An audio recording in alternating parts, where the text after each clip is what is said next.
Shabbat Shira. And why is this Shabbos laining different than all other lainings? Not just because in the Torah itself it's written differently, but rather there is a halacha regarding this laining. As you'll see, we don't practice this, but once upon a time, the Mishnah in Megillah, Perek Daled, Mishnah Aleph says, "Apoteach v'hachotem b'Torah mevorach lefanea v'la'achareha." Once upon a time, if there were 7 aliyahs, only the guy that got the first aliyah said the bracha before, Baruch Hu Hashem Varach, etc., and only the guy that got the last aliyah said the bracha afterwards, Asher Natanan Torat Emet. However, we've changed that. Rabbi Vajami Bartanura points out right on that Mishnah, because we're worried about a guy that comes late. And if he comes late, he may say, oh, they only make a bracha after they finish laning. Or he leaves early and he'll say they only make a bracha before they start laning. Bottom line is, we make every single person who gets an aliyah say a bracha before and after. However, there are exceptions. Even then, to this rule, the Talmud Yerushalmi in Masechet Megillah, Perek Gimel, subdivision Zayin says, and lechata'un bracha lefanav v'la'acharav. You usually don't make a bracha before and after your aliyah, unless you're the first or the last, as I pointed out. Ela shirat hayam, and a few other examples. For Az Yashir, yes, because of its very unique importance, the Knesset Hagedola, Rav Ben Abishti, points out that the minhag where he came from was Shechacham HaKahal, the rabbi, Koreh Shirat Hayam. You would call up the rabbi for this aliyah. Magen Avraham paskins this lahalacha. The question for us mortals is, do you stand or not for Az Yashir? The colloquial custom in Ashkenazic shuls is yes. In the Sephardic shuls, as we say, yesh v'yesh, it divides. And I'd like to explain why. The Mishnah in Sota, Perek Hey, Mishnah Dalet, says, Darash Rabbi Akiva, Az Yashir Moshe v'neisad Shira azot la'Hashem v'yamru le'mor, that indeed Moshe said it saying. What do you mean said it saying? L'melamed shahayu Yisrael onina charav shel Moshe al kol davar v'davar keshekorin et hahalel lekach nomar le'mor.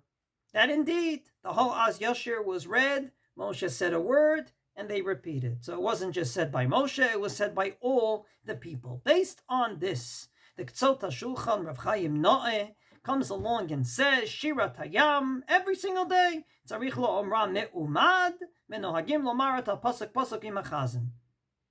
So he says every day you should say it standing up. At the end of Psukei de Zimran, you should say it pasuk pasuk with the chazan. And the Badei HaShulchan says, Dugmat shamru ashira alayam, just like they did way back when, as Rabbi Akiva said. In other words, according to this point of view, when we read this Shabbos Az Yashir, we're reenacting what happened on the banks of Yam Suf. After the splitting of the sea, we want to reenact it. So we're all going to stand as they did, because it was a form of Hallel, and the Shulchan Aruch paskins, mitzvah kriyat Hallel me'umad, when you say Hallel, you're supposed to stand up. Explains the Mishnah Berurah, lefi shahalel edut shvachol shel makom v'niflaotav v'nisim sha'asa lanu u'mitzvat edut ba'amidah. Hallel is a testimony that God did miracles for us, and splitting the sea was a miracle, and therefore, just like anyone giving testimony in a Jewish court, you stand. From this perspective, you understand that the Ben Ish Chai says, not only should you stand, but since it's a Shira, as we said, it's a praise, you should say it besimcha, with joy, uvenachat, slowly, uvekolrina, in a special tune, vetoda, that expresses thanksgiving, don't say it quickly. So how do we explain those that don't stand? Indeed, the Kaf HaChaim says, Lo ra'iti no'agim kein. Even for Aseret HaDibrot, they sit. Ve'efshar la'teitam la'minhag, and I'll explain why. Mishum ki yoter yiyeh yishuv adad la'adam k'sheyoshev me'umad kedei la'avin. In order to understand every word of Az Yashir, it's better to sit. You'll have a clearer head. You'll be, as we say, benachat, your back won't hurt, and you'll be able to understand. I believe the classical machlokes, as we've pointed out many a times, what is laining all about? If it's about learning Torah, you should sit. But if it's about reenacting what was, then just like they stood, we should stand as well.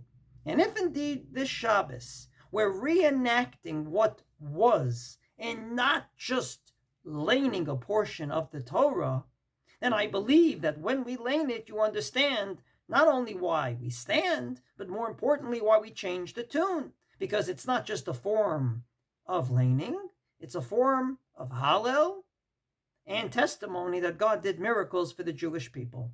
And I believe that this Shabbos, if you want to paste something on your refrigerator, it should be the in Medrash Rabbah, Kaf Gimel subdivision Daled, Az Yashir Moshe, Hadahu Dichtiv. This is what Mishlei meant. Many Jews say this every Friday night in Eshet Chayil.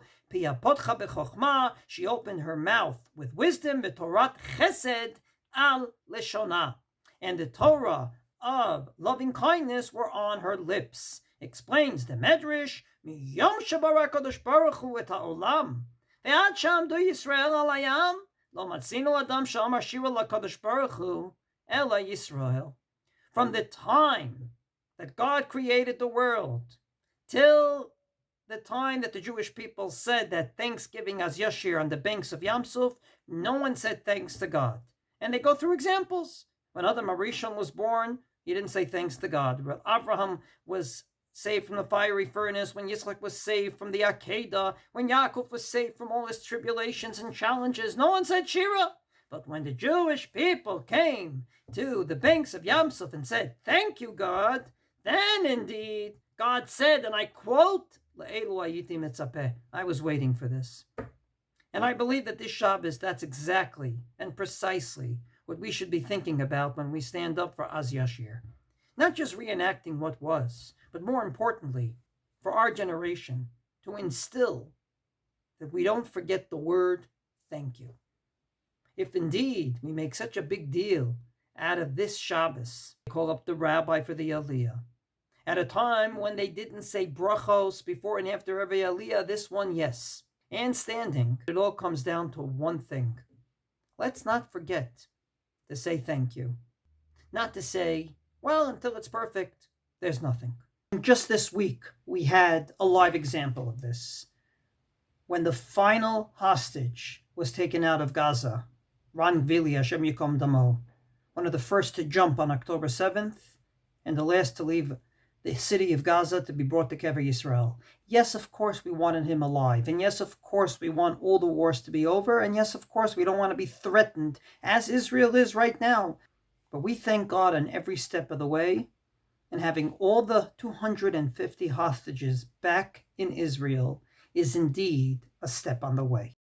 If at the beginning of this week's Parsha, it says dramatically, Paro let the Jewish people go, and they went this way, and they went that way. And yet in the middle of it, it also mentions, Vayikach Moshe Tatzmot Yosef Imo, that Moshe didn't forget to take the bones of Yosef. Then this, bringing back the last bones of a Jewish soldier out of Gaza, is also a step on the way that deserves our thanks to HaKadosh Baruch Hu. Every step of the way, the Jewish people said thank you. They said thank you for saving them from the Egyptians, even though 3 days later they didn't have water to drink. We too shall say thank you on every step of the way. And hopefully, there's not too many steps till we get to the full redemption.